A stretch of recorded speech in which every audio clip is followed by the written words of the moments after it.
gracia, solo por la fe, solo en su palabra, solo en Cristo Rey.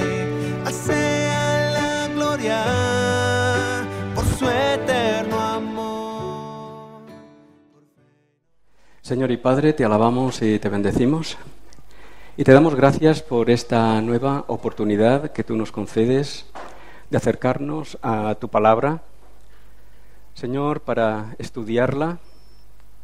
Y lo primero que queremos es solicitar tu auxilio, tu ayuda, que tu Espíritu Santo esté con nosotros, que nos ilumine, Señor, que podamos entender con la mayor claridad cuál es tu voluntad para nuestras vidas, qué es lo que quieres de nosotros, para luego también ponerlo en práctica y así honrarte y glorificarte como tú te mereces. Te damos gracias por este nuevo día, gracias por este día de domingo, pero sobre todo te queremos dar gracias por Jesucristo, gracias por tu Hijo, Señor, que enviaste a morir en la cruz del Calvario por nosotros, Señor, y darnos vida eterna en Él por medio de la fe. Señor, quédate ahora aquí con nosotros y sé glorificado en esta mañana. Te lo pedimos en el nombre de Jesús. Amén. Bien, comenzamos esta nueva serie acerca del Padre Nuestro y en primer lugar quiero traer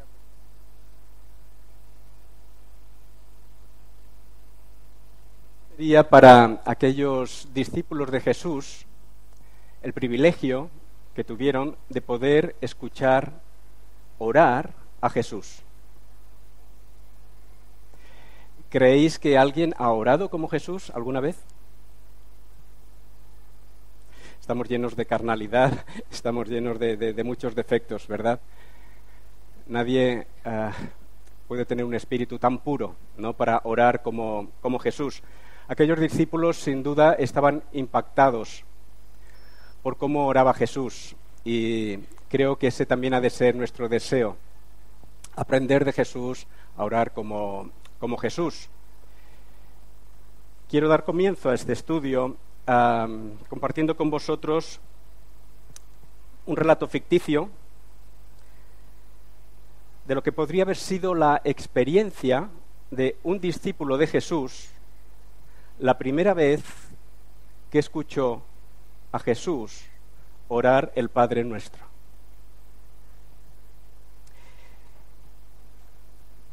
Este relato se detiene solo en la invocación del Padre Nuestro, es decir, en las siete primeras palabras, y está acompañado de 11 diapositivas. Es breve, como digo, es un relato ficticio, pero está lleno de conceptos bíblicos, de conceptos reales. Dice así este relato: nunca olvidaré aquel amanecer. Jesús había estado ocupado en la oración. Su figura majestuosa en el crepúsculo de la mañana fue acercándose hasta nosotros y fue en ese momento o nunca, que supe debía hacerle el ruego: Señor, enséñanos a orar. Y allí escuché por primera vez el Padre Nuestro. Cuando Jesús abrió sus labios, fluyeron palabras más dulces que la miel. Cuando oréis, decid: Padre nuestro, que estás en los cielos. Oh, qué instante memorable. Fue como si el cielo descorriera su velo y nos permitiese ver el lugar santísimo donde mora el alto y sublime.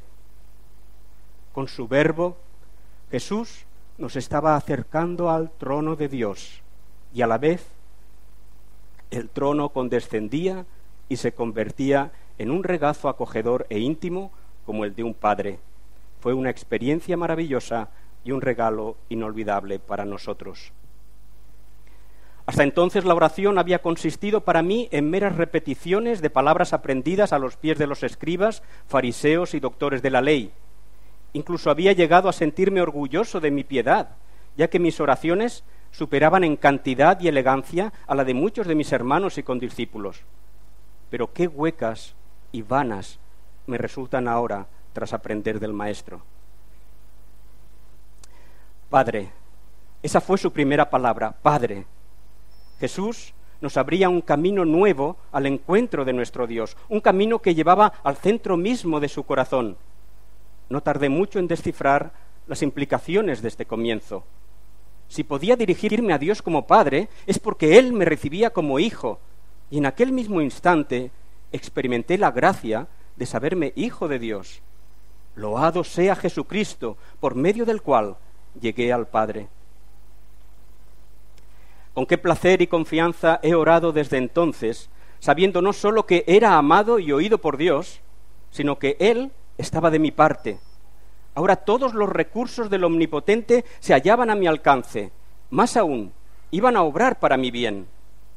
Desde entonces, como el sonar de un río caudaloso, no ceso de oír a mi alma gritar dentro de mí, ora, ora, pide, pide. Padre nuestro, añadió Jesús, y un rubor subió hasta mis mejillas en la fría aurora del día. Durante un eterno segundo, las miradas de los discípulos se cruzaron con la mía para descubrir con gozo inefable que habíamos venido a ser una nueva familia. Allí mismo estaba el Maestro sembrando la semilla de su iglesia, un cuerpo espiritual unido por un lazo fraternal a una sola fuente de gracia y salvación. Así fue como aprendí que unidos a Jesús, todos tenemos un mismo Padre. De un plumazo, el Señor arrancó de mí el orgullo excluyente y el egoísmo exacerbado que me impedía volar alto y amar a mis hermanos. Una llama ardiente incendió mi ser y me hizo volcar en alma y cuerpo todos mis recursos a favor del otro, del compañero, del prójimo, aun de mis enemigos, y ya no pude más cerrar mi corazón al necesitado. Padre nuestro que estás en los cielos. Así culminó Jesús la primera frase de su oración, obligándonos a mirar al cielo, un cielo que se abría ante nosotros con colores nuevos, radiantes, llenos de esperanza, que parecían decirnos más, hay más de lo que os podéis imaginar, cosas que ojo no vio, ni oído yo, ni han subido al corazón de hombre, se hallan escondidas en este cielo infinito, poned vuestra mirada en él. Y entonces miré a los cielos con ojos nuevos, y vi que allí se encontraba mi socorro, que no debía buscarlo en el oro ni en la plata, que el tesoro era mi Dios, y que Él no estaba preso en los confines humanos, sean templos, ciudades o lugares determinados, pues nada puede contenerlo. Entonces comprendí que, como en el sueño de Jacob, existe un camino directo desde el cielo al corazón humano. Hoy te vuelvo a dar las gracias, Jesús, por enseñarme a orar, por mostrarme que lo primero en la oración es buscar con temor reverente al Padre nuestro que está en los cielos. Gracias también por hacerme comprender que no soy quien para ordenar, ni decretar, ni atar nada mientras oro, y que yo no soy el importante, ni mis necesidades lo primero, sino Dios, su honor, su gloria. Esa es mi preocupación principal y mi esmero. Bueno, hasta aquí esta introducción que ha querido ser, pues, nada más que eso, ¿no? Volcar los pensamientos de lo que hubiera podido ser un discípulo de Jesús la primera vez que escuchó esta oración en los labios de Jesús.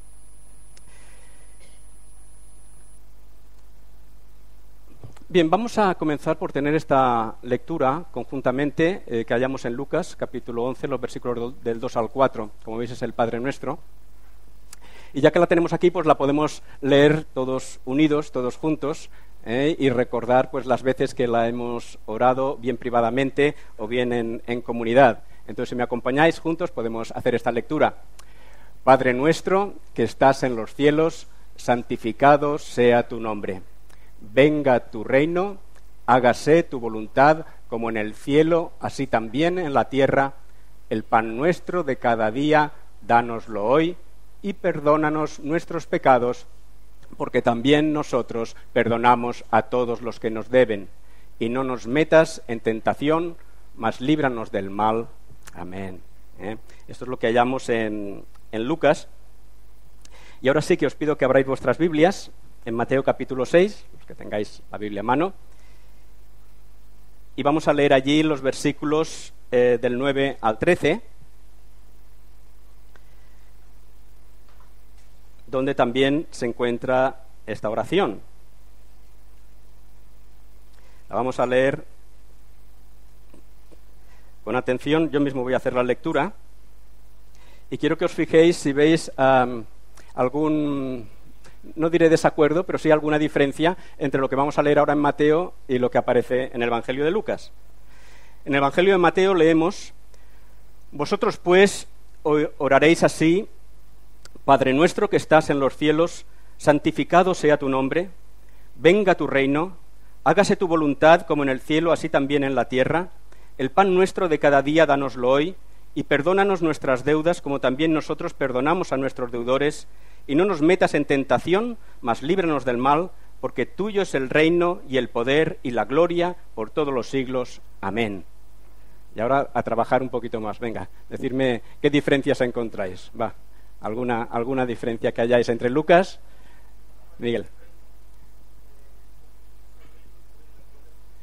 Sí, principalmente este añadido, puede haber alguna otra cosa, pero principalmente este añadido que vemos en Mateo. Tenemos el registro de Lucas, cuando al Señor le piden que les enseñe a orar, etcétera, ¿no? Y Jesús pues les da esta oración modelo, el Padre Nuestro, que finaliza en este líbranos del mal, mientras que cuando vas pasando o llegas a Mateo, te das cuenta de que hay esa doxología final. No sé si os habíais dado cuenta anteriormente de esta pequeña diferencia. Fácilmente uno llega a darse cuenta en algún momento cuando vas leyendo la Biblia, ¿verdad? Y dices, uy, aquí parece que falta algo. Entonces, falta algo, no falta nada en Lucas, es algo que, bueno, pues se ha discutido un poquito. Podríamos decir que la alta crítica, que la dejamos a un lado, o la crítica textual, ¿no?, menciona el hecho de que la doxología que se encuentra en Mateo, empezamos como siempre, es que no aparecen algunos manuscritos antiguos y entonces pues no habría que ponerla. De hecho, la lectura que hemos hecho del Padre Nuestro en Mateo, yo la he hecho en la Reina Valera, pero si alguno de los que está aquí presentes tiene la Biblia textual o la de Dios habla hoy, os dais cuenta de que no aparece en Mateo esta doxología.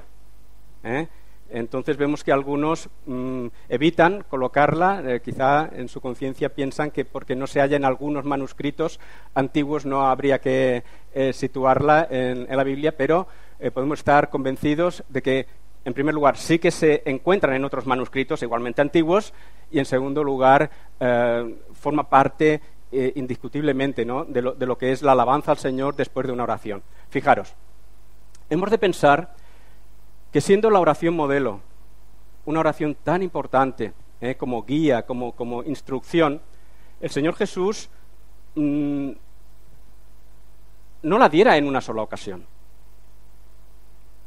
En Lucas vemos que le preguntan, o le piden, mejor dicho, a Jesús, ¿no?, enséñanos a orar.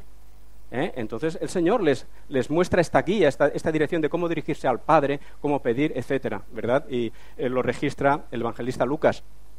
Pero posiblemente el Señor, y casi sin ninguna duda, ¿no?, en otras ocasiones también a las gentes en general, también les instruiría. Recordemos que Mateo recoge lo que fue el Sermón del Monte, y allí sabemos que estaba hablando a una gran cantidad de personas.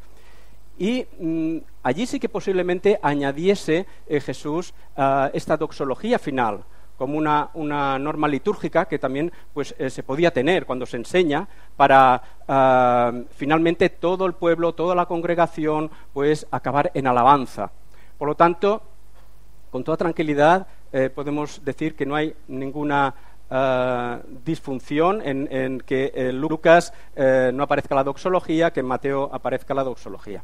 Esto lo quiero advertir porque no quiero que en ningún momento en el futuro pues alguien venga a vosotros y os diga, bueno, es que aquí hay cosas incongruentes en la Biblia, fíjate, Lucas no recoge la doxología, Mateo sí, la dijo Jesús, no la dijo Jesús. Podemos tener la tranquilidad de que es palabra de Dios, que está ahí, que es para nuestro bien, que Jesús posiblemente enseñara esta oración, como digo, repetidas veces, en ocasiones a nivel privado, individual, otras público, o sea que no tengamos. Pero os he querido llamar la atención sobre esto porque cuando se hace el estudio del Padre Nuestro muchas veces aparece. Bien hecha esta salvedad, vamos a ver un poquito el bosquejo del Padre Nuestro. Este es uno de los muchos bosquejos que se podrían hacer de la oración del Padre Nuestro. También, si tomáis libros de estudios sobre el Padre Nuestro, vais a ver que hay distintas formas de hacer este bosquejo de todos los colores, pero creo que este es, no diré el más tradicional, pero sí el que recoge de una forma sencilla, clara, pues lo que sería una distribución, ¿no?, del Padre Nuestro, un bosquejo del Padre Nuestro, con una invocación, como hemos escuchado de este discípulo, ¿verdad?, que se ha quedado con estas primeras palabras, estas 7 palabras: Padre Nuestro que estás en los cielos, sería la invocación. A continuación, si os dais cuenta, hay una primera petición: santificado sea tu nombre. Segunda petición: venga tu reino. Tercera petición: sea hecha tu voluntad. Cuarta petición: danos hoy nuestro pan cotidiano. Quinta petición: perdónanos nuestras deudas. Y sexta petición: no nos metas en tentación, mas líbranos del mal. Aquí también algunos la dividen en 2. Luego veremos que perfectamente puede encerrarse en una sola petición, y además creo que ha de ser así para entender bien esa última y complicada petición. Y finalmente, la alabanza o la doxología. Estos serían los 3 apartados, ¿verdad?, en los que se podría resumir la oración del Padre Nuestro. En cuanto a la invocación, hemos hablado un poquito de ella en esa narración ficticia. Hemos de darnos cuenta de que el Señor lo que quiere, lo que de verdad pretende, es despertar desde el principio el respeto filial, la confianza en Dios cuando oramos, y la humildad. El respeto filial, la confianza en Dios y la humildad cuando nos acercamos al Señor, cuando nos acercamos al Dios, al trono del Altísimo, a orar. No han de faltar. Si Dios es mi Padre, entonces oraré y pediré confiadamente. Pero Dios, hemos de dejarlo también claro, es nuestro Padre solo si tenemos comunión con su Hijo Jesucristo. Y esto también me parece importante, porque he leído en algún estudio, en algún libro, incluso evangélico, porque claro, muy liberal, ¿no?, que el Padre, Dios el Padre, es el Padre de todos, de todo el género humano, de todas las personas habidas y por haber. Y vemos que eso contradice al propio Señor Jesucristo, que en alguna ocasión tuvo que decirle a aquellos judíos que se enfatuaban de tener a Dios por Padre, decirle: no, vuestro Padre es el diablo. Entonces, todos aquellos que estamos en Cristo, que tenemos comunión con el Hijo, podemos llamar a Dios Padre con todo derecho. Y bueno, hay pasajes en Juan, capítulo 8, 1 de Juan, que no vamos a leer porque también son conocidos cuando se nos habla de este tema. En cuanto a las peticiones, también hacer alguna observación. Las 3 primeras, como es evidente y veis, ¿no?, hacen referencia a Dios, y las 3 postreras a nosotros o a nuestras necesidades. Y de nuevo, al contrario, en lugar de ordenar y decretar, que está ahora tan de moda en la oración, vemos ese espíritu de humildad. Cuando estudiaba el Padre Nuestro, veía que era buscar a mi Padre Celestial y con humildad pedirle y pedirle humildemente, no decretar, ordenarle y decir lo que tiene que hacer, y me sorprendía. Y lo tenemos ahí delante de los ojos, y es la oración modelo, la que Jesús nos deja. Este ha de ser la guía, nuestra dirección a la hora de orar, y no las modas que aparecen hoy día por ahí, ¿verdad? Por supuesto, es la oración modelo, pero eso no quiere decir que tengamos que estar repitiendo siempre y exactamente las mismas palabras del Padre Nuestro, más bien los conceptos que hallamos en él. Eso yo creo que también es claro. Finalmente, la doxología, la alabanza, en la cual no vamos en estos estudios a desarrollar, porque solo tenemos 6 estudios y los vamos a dedicar a las 6 peticiones. La alabanza, sería necesario para hablar del tema de la alabanza, pues bueno, toda una serie de estudios también, ¿verdad?, que o ya se han hecho o en el futuro se harán. Bien, pasamos entonces sin mayor dilación a meditar, pensar un poquito sobre la primera petición: santificado sea tu nombre. Y lo primero que deseo que observéis de esta petición, santificado sea tu nombre, es que Dios tiene nombre. Bueno, parece una tontería, no, es muy importante. Sabemos con quién estamos hablando. Es que yo oro a Dios, ¿no? Algunos piensan que sí, que oran a Dios porque tienen una idea de Dios, ¿no? Una idea ahí mental, de tanto abstracta, ¿no? Saben que hay un Dios y tal y cual, y oro a Dios. Bueno, pues no es lo que nos está enseñando Jesús, ¿eh? Dios tiene nombre, y veremos que hay que conocer su nombre, ¿verdad? Tampoco Dios es un sentimiento es que yo no sé mucho de Dios, pero es que lo siento aquí dentro en mi corazón, siento a Dios y siento el amor. Y esto una vez lo escuché por televisión de una cantante que ya falleció, de Rocío Jurado, que estaba en un programa diciendo, es que estaba tan emocionada hablando del amor y que al final acabó su perorata diciendo, es que el amor es Dios. Y se quedó tan ancha, como diciendo, ese sentimiento de amor, y además por desgracia ese amor humano, viciado, carnal que tenemos, ¿no? Para ella es Dios, ¿eh? Dios es verdad que es amor, es uno de sus atributos, forma parte de su carácter, ¿eh?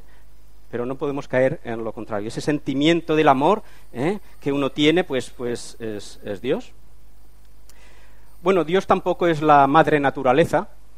Aquí tenemos, me parece que es una secta que proviene de los incas, esa fotografía, no estoy seguro, ¿no? Que creen que la tierra en sí, ¿no? Pues hay que fertilizarla y dale que cual, ¿no? Bueno, Víctor, tú sabes algo de esto, me parece, que en un estudio en IFCE se habló, ¿verdad? Y todavía estos conceptos que vienen de tiempos ancestrales, todavía hoy día se creen y se practican, y piensan que tú fertilizas la tierra y ella es la que luego te va a sostener a ti, te va a alimentar. Bueno, pues no estamos hablando de esto. Jesús nos está hablando de otra cosa, cuando habla que Dios tiene nombre. Por supuesto, Dios no es todas las cosas, o sea que cada criatura es un aspecto o una manifestación de Dios, como habla el panteísmo y todo esto, ¿no? Dios tampoco es una energía cósmica, que también está muy de moda. Es que yo creo en Dios, que Dios es una energía cósmica. No tienes ni idea de quién es Dios, entonces, podemos decirles. Y tampoco, no sé, ¿conocéis a ese que hay ahí? Espero que no. No, lo digo, es que muchas veces nos dan retratos de Jesús, imágenes de Jesús, y algunos se piensan que esa imagen y ese retrato de Jesús, pues que es divina, esa imagen es... No, el Señor no dejó ninguna imagen ni tenemos que buscarlo de esa manera. Toda la imaginería de los artistas y todo lo que ellos se inventen, pues no es Dios, no nos estamos refiriendo a esto. Y aunque no lo he puesto aquí, y no os lo toméis a broma, por supuesto Dios no es Messi, de verdad, Dios no es Messi, y lo digo muy en serio. Tampoco Maradona, y lo digo muy en serio, porque hay quien cree, hay quienes seguían a Hitler o seguían al César romano, y eran hombres, o Herodes, que se consideraba divino. Jesús nos está enseñando quién es Dios, cómo nos debemos de dirigir en oración, y lo que vamos a ver ahora, quién es este Dios, cuál es su nombre. Sobre todo, recordar siempre que, en cuanto al nombre, que en la antigüedad el nombre era usado no solo para distinguir a una persona de otra, y es importante esto, pero no solo se usaba para esto, ¿no? O sea, el nombre era la expresión de la naturaleza misma de la persona, o de su carácter. El nombre de alguien en la antigüedad no era simplemente para distinguirlo de otro. El nombre implicaba, pues, algo de sus rasgos de su carácter, de su personalidad, de quién es. Bueno. Entonces, en cuanto a Dios, podemos conocer el nombre de Dios. Vamos a ver. Perdón. Sí, y podemos saber el nombre de Dios porque Él mismo lo revela. Nosotros no podemos inventar muchas cosas de Dios, lo hemos visto, y darle muchos nombres, es una energía y tal. No. Lo que sabemos de Dios, y efectivamente lo sabemos y correctamente lo sabemos, es porque Él lo revela. En las Escrituras, tanto en el Antiguo como en el Nuevo Testamento, a través de los hechos históricos que encontramos allí, ¿no? Se va revelando el nombre de Dios. Hendriksen dice que el nombre de Dios, en definitiva, es Dios mismo según se revela en todas sus obras. El nombre de Dios es Dios mismo según se revela, y así lo vamos conociendo, el nombre de Dios, en la medida que se va revelando. Bueno, en el Antiguo Testamento se revela el nombre de Dios desde un principio, ¿verdad? Aparece como El, que significa el poderoso. Elohim es un plural también, que nos habla de este poder. El Shaddai, el todo suficiente. Elión también, el Altísimo, y muchos otros que no me cabían y no he puesto. Y sobre todo también se revela como Jehová o Yahvé, el Dios del pacto con su pueblo. Sobre todo este nombre tiene una pertinencia muy importante para el pueblo de Dios, para todos y cada uno de nosotros. E incluso el nombre de Jehová o de Yahvé también aparece en este sentido plural, podemos decir con apellidos, ¿no? Jehová Jireh, Jehová Nisi, Jehová Rafa mi sanador, Jehová Nisi mi bandera, Jehová Jireh mi proveedor. Quizá una aclaración tengo aquí en cuanto a lo que es el tetragramatón, que me salga bien, ¿no? Que, como sabéis, hace referencia al nombre de Yahvé, al nombre de Dios, pero que o lo pronunciamos Jehová o lo pronunciamos Yahvé en ocasiones. Se perdió realmente la pronunciación correcta, parece ser, porque los judíos mismos no usaban el nombre de Yahvé, de Jehová, ¿verdad? Por ese respeto, temor que tenían al Señor, y usaban Adonai, ¿no? Como el símbolo del señorío, ¿no? De aquel que es el amo de todo, ¿verdad? Entonces, cada vez que aparecía en la lectura estas palabras hebreas, ¿no? Estas letras hebreas, pues ellos los sustituían por Adonai, y así fue que se fue perdiendo, ¿no? La verdadera pronunciación de Jehová o de Yahvé. Entonces no sabemos. Parece ser, hay una inclinación mayor a que la lectura correcta fuera Yahvé, según dicen. No lo sabemos. Nosotros tenemos cualquiera de las dos pronunciaciones, porque a fin de cuentas lo que importa realmente, ya lo vais a ver enseguida, no es tanto saber cómo se pronuncia o cómo es el nombre, sino lo que importa es conocer a Dios, conocer al Dios que tiene ese nombre, no solo por conocer el nombre, yo conozco que es Yahvé o Jehová, y lo que importa es conocer a Dios, ¿no? Pero en el Nuevo Testamento el nombre de Dios también aparece Theos o Theos, Dios, ¿verdad?, como equivalente en el griego, ¿verdad?, del Elohim o Elión, por ejemplo. También aparece en el Nuevo Testamento el nombre de Dios como Kyrios o Kyrios, ¿verdad?, que sería la traducción de Adonai, que hemos visto que Adonai a su vez era la traducción, o como en la Septuaginta los judíos helénicos traducían del hebreo, ¿verdad?, y ponían, en lugar de Yahvé, pues ponían Adonai. Vamos entendiendo todo esto. ¿Y qué os parece? ¿Hay alguna revelación más del nombre de Dios en el Nuevo Testamento?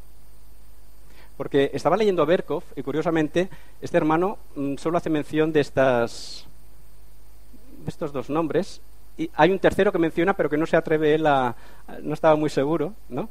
Y bueno, ¿hay algún otro nombre de Dios en el Nuevo Testamento? ¿Aparece el nombre de Dios? ¿Qué os parece? Vaya pregunta, vaya compromiso. Bueno, claro. Yo creo que sí, efectivamente. Padre, he escuchado, ¿no? Jesucristo nos comunica el nombre de Dios en el Nuevo Testamento. Juan 17:6. He manifestado tu nombre a los hombres que del mundo me diste. ¿Y qué nombre ha manifestado Jesús? De Dios. El nombre del Padre. O sea, al Padre mismo en las manifestaciones de sus gloriosos atributos en la esfera de la redención. Porque si bien es verdad, como dice Berkov, que Padre ya es un nombre que aparece en el Antiguo Testamento con relación a Dios, pero es que el concepto es muy distinto, porque en el Antiguo Testamento tenían este concepto de Padre como Padre del pueblo, Padre de Israel. Pero hermanos, lo que nos trae Jesús, el concepto que nos trae Jesús de Padre, es que es aquel que ha dado a su Hijo unigénito para morir por nuestros pecados, para traernos la salvación. Y en este sentido es completamente novedoso. De hecho, para un judío, el nombre de padre ha de ser muy distinto, refiriéndose a Dios. Y hablas con un judío y dices, sí, es que tenemos a Dios por padre. Amén, somos hermanos, tenemos a Dios por padre y tal. Pero él estará pensando, un judío, en el padre como el que crea la nación de Israel, aquel que está por todos los hombres, etcétera, ¿no? Cuidándolos. En cambio, para un cristiano, fíjate qué distinto, ¿eh? Cuando dices, Dios es mi padre. No estás pensando solamente que Él te ha creado, sino que Él es el que te ha redimido por medio del Hijo. Qué distinto, ¿eh? Y esta revelación la hace solo Jesús, ¿eh? en el Nuevo Testamento. ¿Hay algún otro nombre de Dios que se nos haya revelado en el Nuevo Testamento? A ver, ¿qué os parece?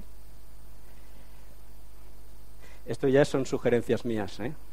Pero creo que el nombre del Dios Trino podría ser una revelación del nombre de Dios en Mateo 28, 19, ¿no? Por tanto, id y haced discípulos a todas las naciones, bautizándolos en el nombre, no en los nombres. No, está refiriendo a Dios, en el nombre de Dios, pero el nombre de Dios es Padre, Hijo y Espíritu Santo.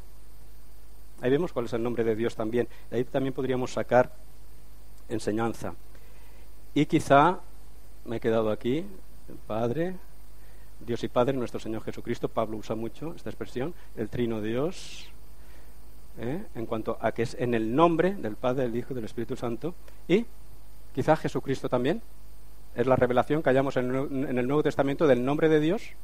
Leemos en Primera de Juan, capítulo 5, 20, pero sabemos que el Hijo de Dios ha venido y nos ha dado entendimiento para conocer al que es verdadero, y estamos en el verdadero, en su Hijo Jesucristo.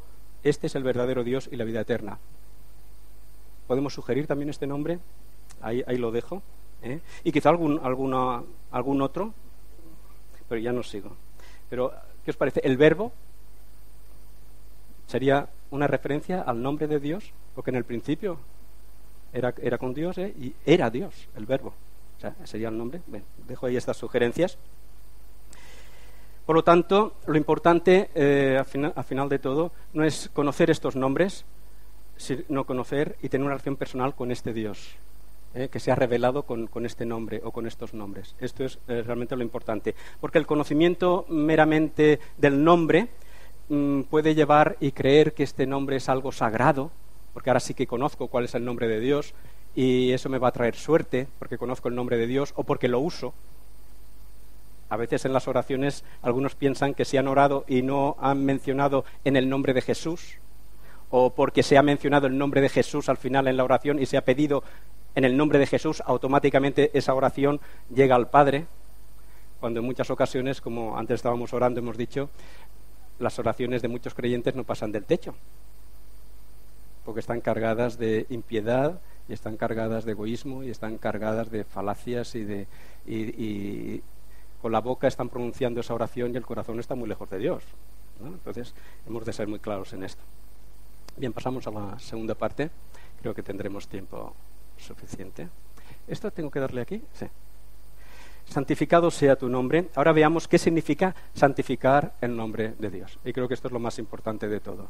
¿Cómo santificar el nombre de Dios? ¿Qué significa? Por supuesto, no sugiere que santificar el nombre de Dios, que nosotros podamos añadir algo a la gloria de Dios, ni hacer a Dios más santo, ni nada de esto. Eso es evidente, ¿eh? En primer lugar, recordar por enésima vez, ¿no?, lo que ya sabéis en cuanto a santificar, lo que significa esa expresión de santificar, lo que es santo, es aquello que es apartado. Aquí tenemos el tabernáculo, ¿verdad? El tabernáculo, una imagen de lo que hubiera podido ser el tabernáculo.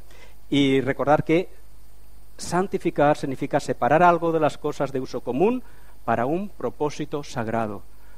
Santificar es apartar del uso común para dedicarlo a un uso sagrado. Santificar el nombre de Dios va por esa línea, ¿eh? Ese nombre es sagrado, ese nombre es santo. Todo lo que representa ese nombre es santo, ha de ser apartado del uso común, es algo glorioso, es algo que ha de ser consagrado de una forma especial. Podríamos decir, por lo tanto, que santificar el nombre de Dios es otorgarle el honor, la veneración, considerarlo sagrado y usarlo de forma santa y reverente. El nombre de Dios ha de ser algo santo en nuestras vidas. Dios mismo, su nombre en nosotros, algo santo, algo glorioso en nosotros.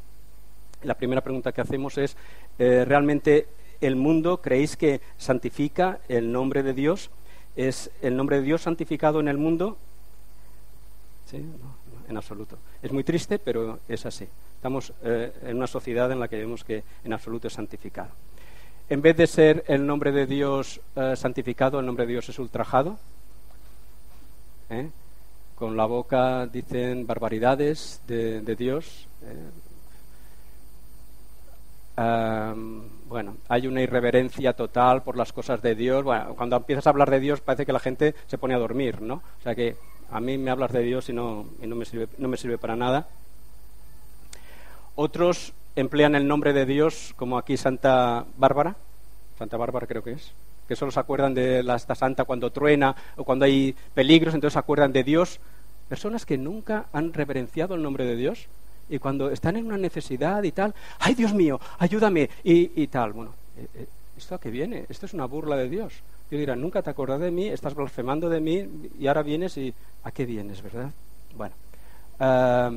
Bueno, también se ultraja el nombre de Dios con el mal testimonio, y ahí ya entramos todos, porque todos podemos caer en este pecado y en este ultraje a Dios con nuestro mal testimonio, y con el propio fariseísmo, que esto también es propio de los creyentes, ¿no? Podemos ultrajar el nombre de Dios cuando vivimos con dos caras, la que ponemos el domingo aquí y luego la de la semana. Entonces, mucho cuidado con todas estas cosas.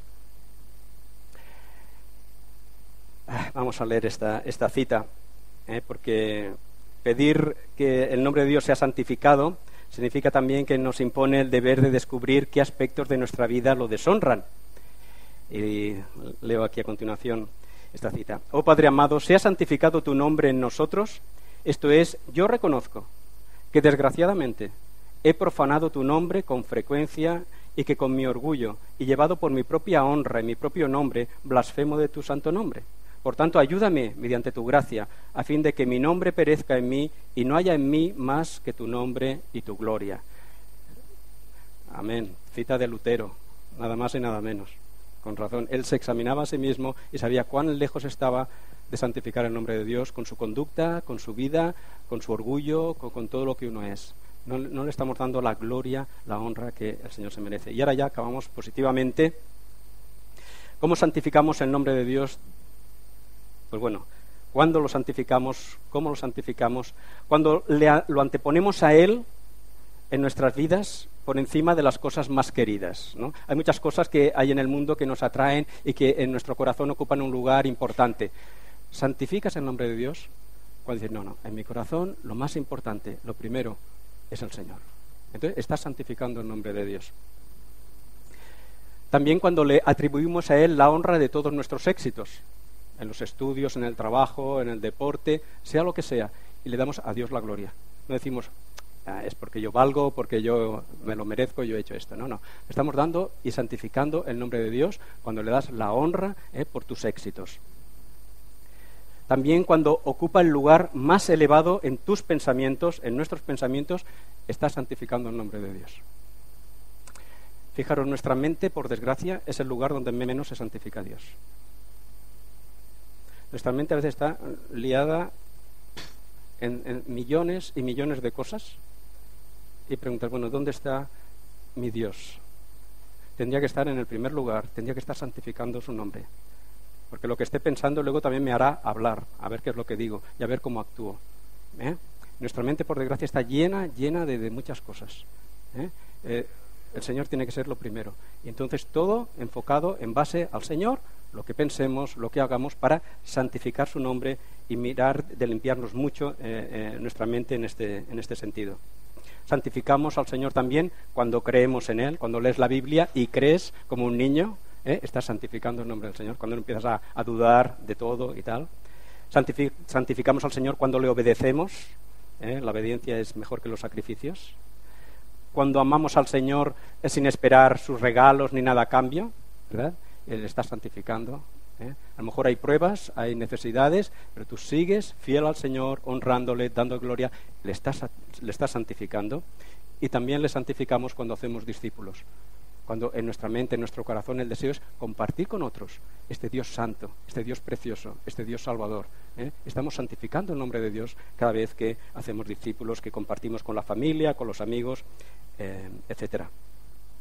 No solo a nivel individual podemos santificar el nombre de Dios, creo que también como Iglesia debemos hacerlo. Por lo tanto, en primer lugar, como Iglesia, ¿de qué modo podemos santificar el nombre del Señor? Reconociendo la autoridad de las Escrituras en todas las cuestiones de fe y conducta, por encima de las modas, de los prejuicios, de las creencias. Una Iglesia santifica el nombre del Señor cuando tiene en alta estima la Escritura, cuando no se mueve de ella, cuando honra la Escritura. Entonces estamos santificando el nombre del Señor. También cuando reconocemos la obra de Cristo como la única esperanza de la salvación, como Iglesia, y se predica a Cristo. No se está predicando meramente sobre Dios, que puede ser esa energía cósmica, que puede ser ese sentimiento. No, estamos predicando de Cristo, del amor de Dios Padre que entrega a su Hijo por nosotros. Estamos santificando el nombre de Dios. Estamos santificando el nombre de Dios cuando le damos gloria con nuestras alabanzas, cuando le adoramos en espíritu y en verdad, cuando buscamos, fijaros, de todo lo que vamos a ver en el Padre Nuestro, creo que santificar el nombre de Dios es lo que va a perdurar para siempre, darle gloria, alabanza, porque pedir pan en el cielo no creo que pedamos pan. El hacer su voluntad, en el cielo seremos hechos perfectos y creo que haremos su voluntad. Tentaciones, porque en el Padre Nuestro también se pide por las tentaciones, ¿verdad? Líbranos de las tentaciones, etcétera y tal. En el cielo no tendremos tentaciones, pero santificar el nombre de Dios por medio de las alabanzas, dándole gloria al Señor. Eso va a ser para toda la eternidad. Pero empezamos aquí y ahora ya. Aquí y ahora. Y esto es bueno. Una iglesia santifica el nombre del Señor por medio de las alabanzas. Y también santificamos al Señor pues cuando nos reunimos y somos fieles a guardar el día de reposo y nos reunimos en su nombre y no faltamos a las reuniones, ¿verdad? Y estamos ahí el día del Señor todos juntos y unánimes. Y también cuando damos buen testimonio, porque la Iglesia no está solo en las cuatro paredes, sino que también sale. Y cuando sale, somos Iglesia. Y tenemos que cuidar el testimonio que damos. Y ahora pensando en el local nuevo, pues vamos a estar yendo, viniendo, arreglando. También tendremos que dar buen testimonio. A ver cómo nos comportamos con los nuevos vecinos, dónde aparcas el coche, con cómo te relacionas con la gente, el ruido que hacemos fuera, todas esas cosas. Como Iglesia, tienen que ver. Aquí os dejo una frase de, ¿quién es este? Este es Gregorio de Nisa, un obispo y teólogo del siglo IV. Dice: el cristiano vive en un ambiente pagano, y si el pagano ve al cristiano viviendo una vida inmoral y religiosa y carente de amor, atribuye la fealdad de esa vida no a la falta del cristiano individual, sino al cristianismo, podríamos decir la Iglesia, ¿no?, del que el cristiano individual es ejemplo y representante. El culpado por tal conducta no es el cristiano, sino el cristianismo o la Iglesia. Bien, y esto sí que ya es el final. Estímulos para santificar el nombre del Señor, como si nos faltaran estímulos para santificarlo, ¿no? Él es el creador. Nosotros no existiríamos si Él no nos hubiera creado. Él nos ha creado. ¿Y para qué nos ha creado? Para su gloria. Nos ha creado para santificar su nombre. Tenemos que vivir para esto, para santificar el nombre del Señor, en nuestra mente, en nuestro corazón, en nuestros actos, en nuestra vida. Cuidar nuestra conducta, todo para la gloria del Señor. Él nos ha creado, somos sus criaturas. Luego también para recordar siempre, es un estímulo, recordar sus atributos, recordar cuán grande es Él, recordar su gloria constantemente, tenerlo esto en nuestra mente va a ser un estímulo para santificar el nombre del Señor. Otro estímulo: si santificamos el nombre del Señor en nuestra vida ahora, cuando llegue el último momento de partir, vamos a tener paz. Porque diremos: bueno, Señor, hasta aquí he santificado tu nombre, he acabado la obra que me diste que hiciera. Y vamos a tener esa paz. Hemos cumplido con aquello que a Dios le agrada, ¿no? Y eso va a traer paz a nuestra vida, ¿no? Después, otro motivo para santificar el nombre del Señor es que todo lo que aquí hagas en esta vida, todas las buenas obras, todo, en Hebreos leemos que nos van a acompañar aquel día para estar en la presencia del Señor, no para justificarnos, sino para como coronas, ¿verdad?, ponerse a los pies del Señor, Señor, estas buenas obras, si las he hecho, he sido algún bien para el buen nombre tuyo en la tierra, es para ti, es para tu gloria, y aquí lo tienes. O sea, que sea otro motivo para santificar el nombre del Señor. Y sobre todo el amor de nuestro Padre Celestial entregando a su Hijo por nosotros. Ha de ser el estímulo para no blasfemar de Él, todo lo contrario, para santificar su nombre, para cuidar nuestras vidas delante de Él. Bien, pues hemos finalizado este primer estudio y, como siempre, si hay preguntas tendremos tiempo para charlar y si no, pues continuaremos para adelante. Que el Señor...